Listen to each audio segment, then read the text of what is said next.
आज इसीलिए हम सब ने काम रोको प्रस्ताव जो है वो नियम सेट में दिया था, और इसलिए दिया था क्योंकि शुरू से ही ये एचपीपीसीएल जो है विवादों के घेरे में रहा है, और एक पत्र बम भी निकला था जिसमें कई अधिकारियों के नाम थे।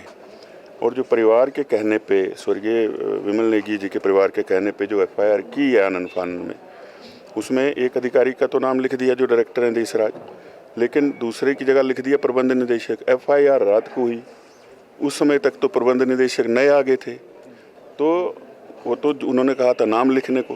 तो क्या कारण है कि अधिकारियों को बचाने का प्रयास कर रहे हैं।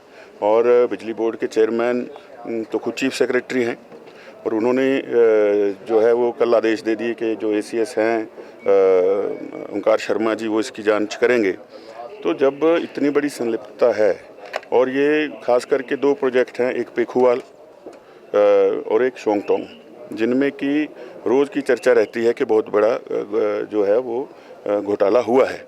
तो जब इतने बड़े पैमाने पर लोगों के नाम इसमें निकल कर के आ रहे हैं, तो हमें ये लगता है कि जो प्रदेश की एजेंसियां हैं वो न्याय कहाँ दे पाएंगी जब ऊंचे ऊंचे इतने बड़े अधिकारी इसमें जिनके नाम आ रहे हों। तो इसलिए सीबीआई से निष्पक्ष जांच होनी चाहिए, ये भी परिवार ने कल खुद मांग की थी। तो उसी बात को भारतीय जनता पार्टी ने आज रखा है कि सीबीआई जो है इसकी जांच करे।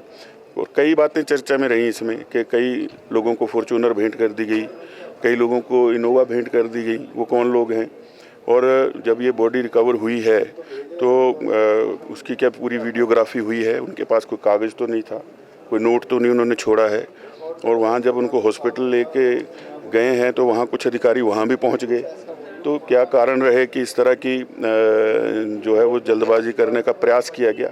और ये भी कुछ लोगों ने कहा कि बॉडी पहले ही मिल गई थी, तो उसकी सूचना भी जो है वो देरी से आई है।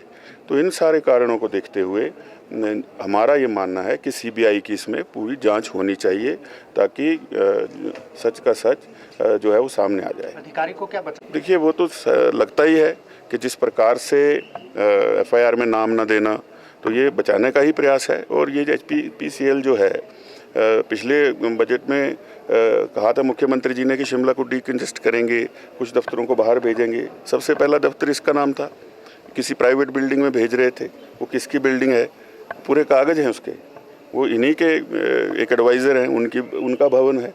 और उनको जो है वो लाखों में जो है सरकार का पैसा किराए का देना है। तो ये पूरा का पूरा जो है भ्रष्टाचार से जुड़ा हुआ मामला है। वो व्यक्ति विमल नेगी जिन्होंने समझौता नहीं किया, लगातार दबाव उन पर बनाया गया। ऐसी एक और एक्शन है, वो 5 दिन की छुट्टी गए, साइन नहीं कर रहे थे, छुट्टी पर चले गए, तो उनका मेडिकल बिठा दिया और आगे प्रमोशन ना हो पाए, ऐसी चीज़ें उसमें लिख दी। तो ऐसे हालात में जो है ये एचपीपीसीएल काम कर रहा है, जहाँ पर जो है पूरा भ्रष्टाचार का अड्डा बना हुआ है। इसलिए हम चाहते हैं कि सीबीआई की जांच हो। सीबीआई जांच की मांग कर रहे हैं कि जो आरोप ये शुरू से लगते आ रहे हैं वो जनता के सामने आए, और जो दोषी व्यक्ति हैं उनको सज़ा हो।